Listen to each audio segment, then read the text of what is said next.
ఓం శ్రీ మహాగణాధిపతయే నమః. శ్రీ గురుభ్యో నమః. శ్రీమాత్రే నమః. ధనుర్మాస సందర్భంగా శ్రీ రామానుజుల గురించి తెలుసుకుందాం. అది 16-17 శతాబ్దాల కాలం. అప్పట్లో తురుష్కుల మూలంగా, పాషండ మతాల మూలంగా సనాతన ధర్మం అణిచివేయబడుతోంది. దీనికి తోడు శైవులు వైష్ణవ సాంప్రదాయానికే గొడ్డలి పెట్టుగా మారారు. ఈ సమయంలోనే తమిళనాడులో కులోత్తుంగ చోళుడు అనే చోళరాజు ఉండేవాడు. ఆయన శివభక్తుడు. అతడు పరమ మూర్ఖుడు. విష్ణువు దేవుడే కాదు అంటూ వైష్ణవాలయాలన్నీ ధ్వంసం చేయించాడు. విష్ణు భక్తులను హింసించేవాడు, చంపేవాడు. చిదంబరంలో కూడా విష్ణు విగ్రహాన్ని శివపార్వతుల నృత్య మండపానికి మెట్లుగా మార్చి భక్తులను ఆ విగ్రహాన్ని తొక్కుతూ మండపం ఎక్కాలనే నియమం పెట్టాడు. ఇతని ధాటికి తట్టుకోలేక దక్షిణ భారతంలో విష్ణు భక్తులు గడగడా వణికిపోయేవారు. ఇతని ఆగడాలు అంతకంతకు ఎక్కువైపోయాయి. ఇదంతా గమనిస్తున్న ఆదిశేషుడు స్వామి దగ్గరికి వెళ్ళి, స్వామి, నేను ఇది చూడలేకపోతున్నాను, నాకు మీరు అనుమతినిస్తే నేను భూలోకం వెళ్ళి ఇవన్నీ చక్కదిద్దే వస్తాను అంటాడు. దానికి స్వామి, అదంత తేలిక కాదు, వాళ్ళు మూఢులు, అదీ కాక నువ్వు భూలోకంలోకి వెళ్తే ఆదిశేషువు అన్న స్పృహ నీకు ఉండదు, చాలా కష్టాలు పడాల్సి ఉంటుంది అని అంటారు. దానికి ఆదిశేషుడు, నేను ఎలాంటి కష్టాలనైనా భరిస్తూ భూలోకంలో 200 ఏళ్ళు ఉండి వైష్ణవ సాంప్రదాయాన్ని చక్కదిద్దుతాను, వైష్ణవ ఆలయాలను పునరుద్ధరిస్తాను అంటాడు. అలా స్వామివారి అనుమతితో వచ్చి జన్మ తీసుకున్న వ్యక్తే శ్రీరామానుజాచార్యులు. కానీ అతడు తన జీవితంలో చాలా చాలా కష్టపడ్డాడు. ఇతడు కాంతిమతి కేశవ సోమయాజులు దంపతులకు 1017వ సంవత్సరంలో పుట్టాడు. ఈ దంపతులకు మొదట్లో అమ్మాయిలు పుట్టారు. కానీ పుత్రుడు కావాలి అని ప్రస్తుతం చెన్నై ట్రిప్లికేన్లోని పార్థసారథి ఆలయంలో 40 రోజుల పాటు పుత్రకామేష్టి చేశారు. ఈ ఆలయం 108 దివ్యక్షేత్రాలలో ఒకటి. ఆ యాగ ఫలం ఫలించి వాళ్లకు బాబు పుట్టాడు. ఆదిశేష అంశ, విష్ణు అంశ, విష్ణు యొక్క పంచాయుధాల అంశ, మొత్తం 7 అంశాలతో పుట్టాడు. అతడే శ్రీ రామానుజాచార్యుల వారు. 1017లో వైశాఖ పంచమి ఆయన జన్మదినం. ఆ రోజున ఆకాశవాణి వినిపించింది, మహనీయుడు పుట్టాడు, మహనీయుడు పుట్టాడు అని. ఇతని మేనమామ తిరుమల నంబి. ఈయన సాక్షాత్తు శ్రీ శ్రీనివాసుని ప్రసన్నం చేసుకున్న మహాభక్తుడు, గొప్ప ఉపాసనాపరుడు. చిన్నతనం నుండి రామానుజుల వారిని గురువు వెతుక్కోవాలి, కైవల్యాన్ని ఎలా పొందాలి అన్న తపనతోనే పెంచాడు. రామానుజులు ఎంతో మేధావి. చిన్నప్పుడే వాళ్ళ ఉపనయనం చేయించేసి చదువు కోసం గురువుల దగ్గరికి పంపితే అందరి దగ్గర అతి త్వరగా పాఠాలన్నీ నేర్చేసుకునేవాడు. నాకు కైవల్యం ఎలా దొరుకుతుంది, అది చెప్పే గురువు కావాలి అంటూ తపన పడేవాడు. ఈ బాబు ధోరణి చూసిన వాళ్ళ నాన్న, వీడు సన్యాసుల్లో కలిసిపోతాడో ఏమో అనుకుని అతనికి 13 ఏళ్ల వయసులోనే తంజమాంబ అనే అమ్మాయితో వివాహం జరిపిస్తాడు. తరువాత 3 ఏళ్లకు రామానుజుల వారి తండ్రి మరణిస్తాడు. దాంతో తల్లి, భార్య, 2 అక్కయ్యల భారం ఇతడి మీద పడుతుంది. అలా కుటుంబ భారాన్ని మోస్తూనే గురువుకై అన్వేషిస్తూ ఉంటాడు. కాంచీపురం దగ్గర తిరుపట్కుళ్ళి అన్న ఊళ్ళో ఒక అద్వైత గురువు, అతని పేరు యాదవ ప్రకాష్ ఉన్నారు.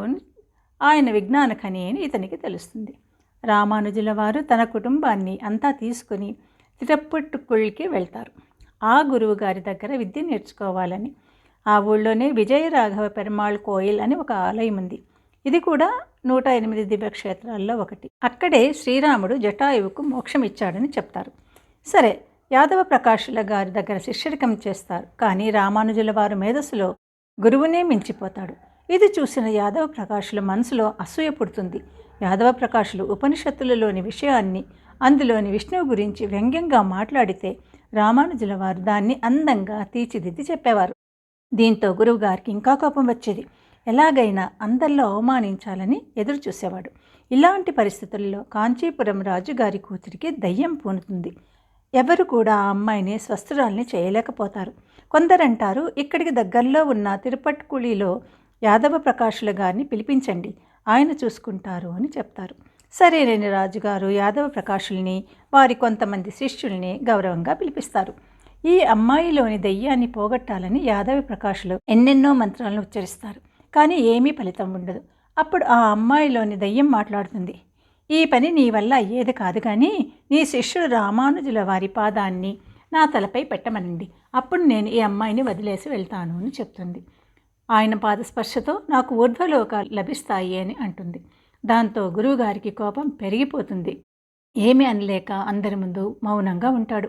రాజేమో, స్వామి, మీరు మీ పాదాన్ని నా కూతురి తలను తాకించండి అంటాడు. రామానుజుల వారు తన గురువు అనుమతి తీసుకుని నారాయణుని స్మరిస్తూ ఆ అమ్మాయి తలను తన పాదంతో తాకుతాడు. అంతే, ఆ అమ్మాయిలోని దయ్యం పారిపోతుంది. రాజకుమారి స్వస్థరాలవుతుంది. రాజు సంతోషంతో, ఆహా స్వామి, మీరెంత మహానుభావులు, మీకు సన్మానం చేస్తాను అంటాడు. దానికి రామానుజులు, ఇది నా గొప్పతనం కాదు, మా గురువు గారి ఆశీర్వాదం, కాబట్టి ఆయనకే సన్మానం చేయండి అని తాను పక్కకు తప్పుకుంటాడు. సరేనని రాజు యాదవ్ ప్రకాష్ గారిని ఏనుగు మీద ఊరేగించి ఘనంగా సత్కారం చేస్తాడు.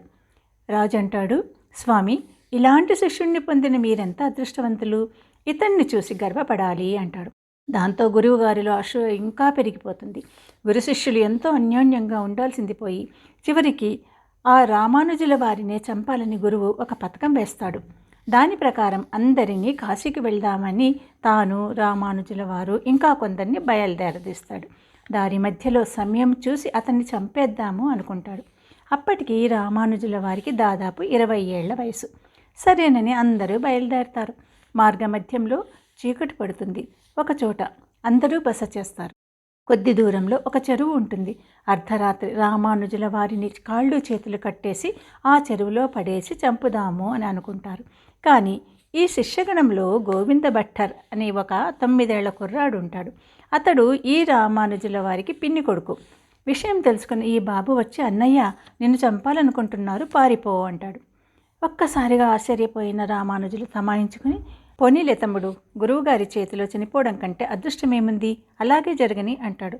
అప్పుడు గోవింద భట్టర్, అది కాదన్నయ్య, నిన్ను చంపితే గురువుగారికి బ్రహ్మహత్యా పాతకం చుట్టుకుంటుంది, అది నీకు ఇష్టమా అంటాడు. అయ్యో, వద్దు వద్దు, నేను వెళ్ళిపోతాను అని చీకట్లో ముందుకెళ్తాడు. కొద్ది దూరం వెళ్ళగానే చాలా భయం వేస్తుంది. చిన్నప్పటి నుండి రామానుజుల వారింట్లో వరదరాజస్వామి వాళ్ళ విగ్రహాలను పూజలో ఉంచేవారు.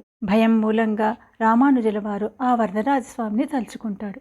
స్వామి, నువ్వే కాపాడు, తండ్రి నన్ను కాపాడు అని ప్రార్థిస్తాడు. అదే సమయంలో ఒక కోయ జంట వస్తారు. వాళ్ళెవరో కాదు, శ్రీ మహావిష్ణువు, లక్ష్మీదేవి.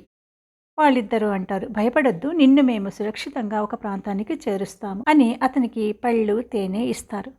ఆ కోయ స్త్రీ స్వయంగా తానే పళ్ళని తినిపిస్తుంది. ఆ రాత్రి పడుకున్నప్పుడు లక్ష్మణస్వామి కథ అడిగి చెప్పించుకుంటారు. ఈ ఆదిశేషుని అంశమే ఈ రామానుజులు కదా. అలా అతడు కథ చెప్తూ చెప్తూ నిద్రపోతాడు. తెల్లవారుజామున ఆ కోయ స్త్రీ చాలా దాహంగా ఉంది, నీళ్లు తెమ్మని భర్తను అడుగుతుంది. అమ్మ నాకు రాత్రి పళ్ళని తినిపించింది కదా, నేను తెస్తాను నీళ్లు అని రామానుజుల వారు తన దగ్గర ఉన్న పంచపాత్రను తీసుకుని బయలుదేరుతాడు. ఇక్కడితో ఇది ముగిస్తాము. రేపు కంటిన్యూ చేసుకుందాం. సర్వం శ్రీకృష్ణ అర్పణమస్తు.